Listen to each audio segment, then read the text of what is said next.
Trump's a Hulkamaniac. That was fake news, and it's frankly disgusting. Following a crazy WWE European tour, we switched to the reunited and refurbished competitors, WCW under the NWA banner, here in Davenport.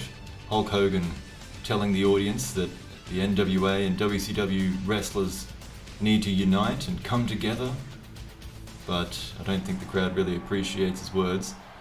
We'll move along to an NWA Latin American Championship match, and of course the NWA not without its own flaws that the WCW had, having a lucha match in Iowa, but it's a fantastic match between them. Carrillo, of course, he was wrestling in the WWE, but his home promotion was LLM, which is an NWA affiliate, and therefore he's back with his home promotion and here on WCW Nitro with that championship he won months ago.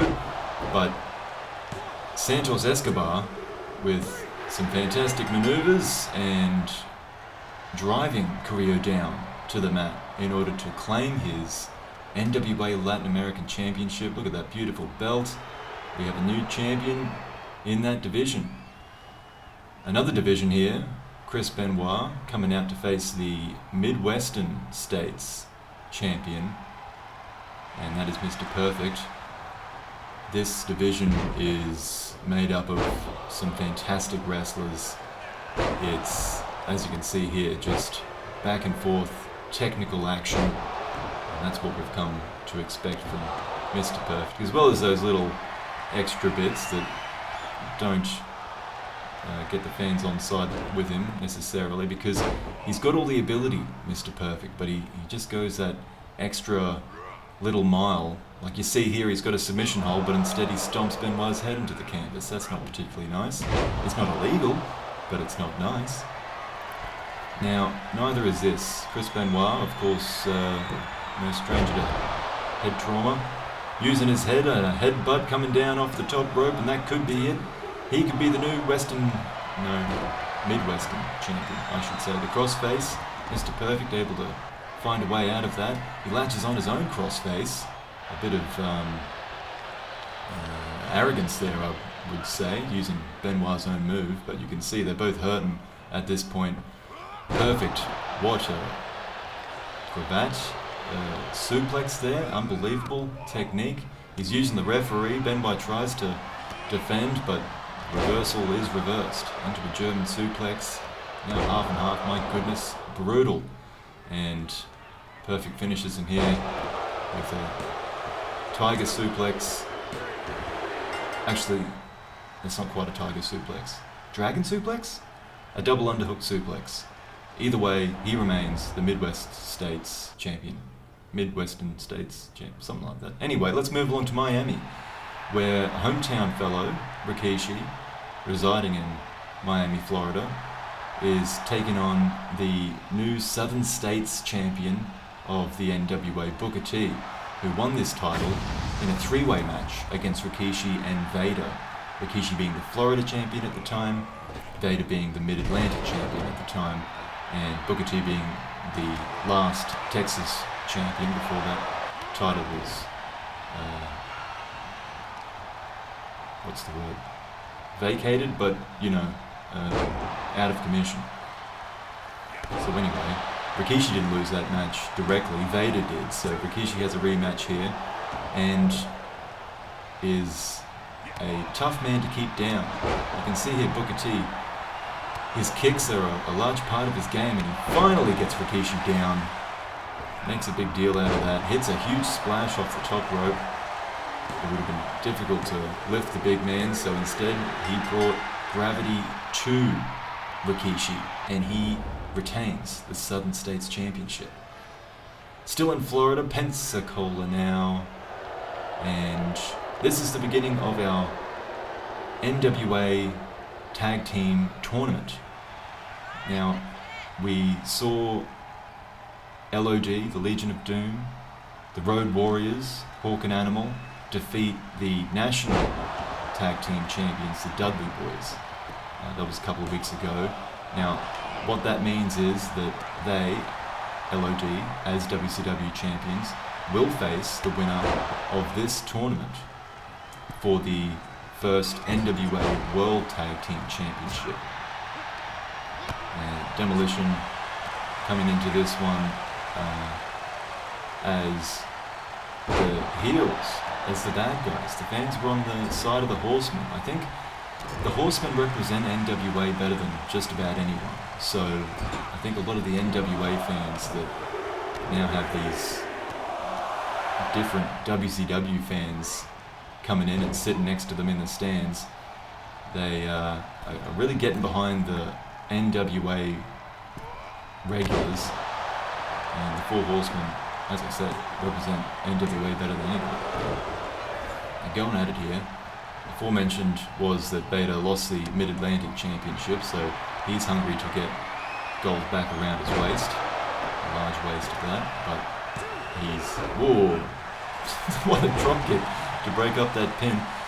And you have here Ted DiBiase, technical as ever, coming back rolling, cradling up. Axe? I think that's Axe. Smash is the other one. Anyway, they're out. You don't need to learn Demolition's names because they're out. And the Four Horsemen progress to the final. We've got the Russian infiltration, Rusev and Koloff here taking on the American, Michigan-born Steiners. This should be a great match. Rick Steiner starting with Rusev, getting the better of things to begin with. Both pretty technical teams, these two, but of course they come from very, well, you know, opposite sides of the world, basically, so it's a different type of technique that each of them possess, and you can see here that Steiner's getting the best of it. That's a little bit of a dirty hold from Koloff. Ivan Koloff, that is. There's some beautiful suplexes from Scotty Steiner, really putting it to the Russians. Rick has a go, but this time Ivan quick to fight out of it, fight back. Doesn't last long. And teaming up here, Steiner, oh, a huge suplex to the outside, unbelievable. Scotty's a bit fired up here. He's trying to fight two at once. That doesn't go well for him.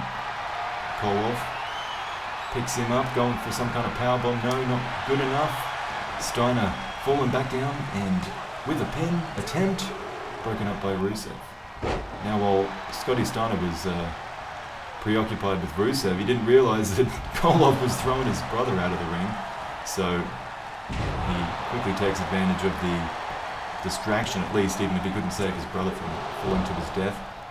And what better way to finish a match than a Steiner screwdriver? Bam. That's it. I don't know if Rusev is there, but he knows he can't save Koloff from that. He could be dead. There was many deaths in that match. That's what made it a great match. Moving along to New Orleans, Louisiana. And this is where the final takes place between Vader and Ted DiBiase of the Four Horsemen against Scott and Rick Steiner.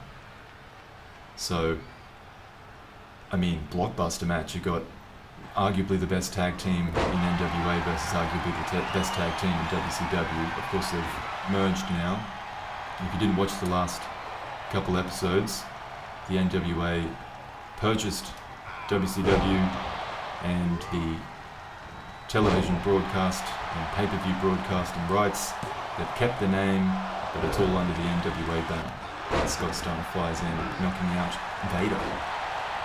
So this is not as much a clash of styles, because they're all big fellas, they're all athletic, they're all capable of brawling. Oh, look at that, just topping Rick Steiner on the ropes, face first. And then Scotty gets in to try and get something done, but he's going to get squashed in the corner. Vader is on fire here. Ted DiBiase takes a different pace, trying to take the legs out of Scott Steiner's game. There's that technique that comes with the power of Vader. It's a good partnership. So, as I was saying, it's a power and technique. All very similar styles in that way, and it's made for a great match here. Who will be the number one contenders for the NWA World Tag Team Championship?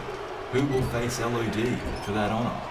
We shall see after this match, or by the end of this match, by the result of this match. But there's a lot going on in the wrestling world at the moment with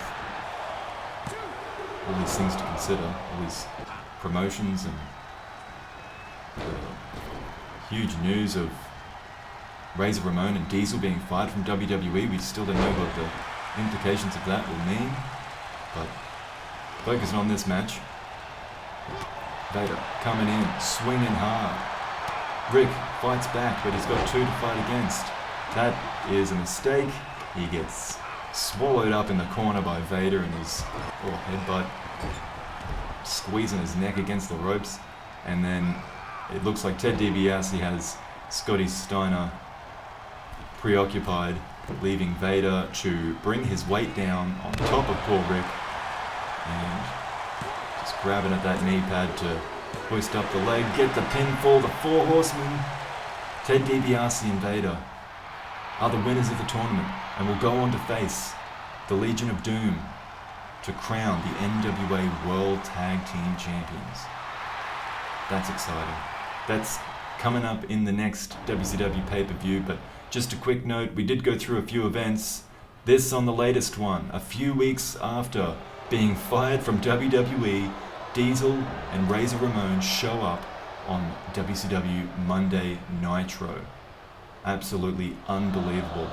Two very big stars from the WWE have called themselves the Outsiders, and they also are now going by their real names. Razor Ramon is Scott Hall, Diesel is Kevin Nash. They've had to drop those monikers as they are the property of WWE, but they are here. The men, the real men. Bone and flesh in a WCW ring. Quite unbelievable. We don't know what their impact is going to be yet, but tune in for the next episode when we crown not just World Tag Team Champions in the NWA, but a new NWA Unified World Champion. Thanks for watching this one. Until then, have a good one.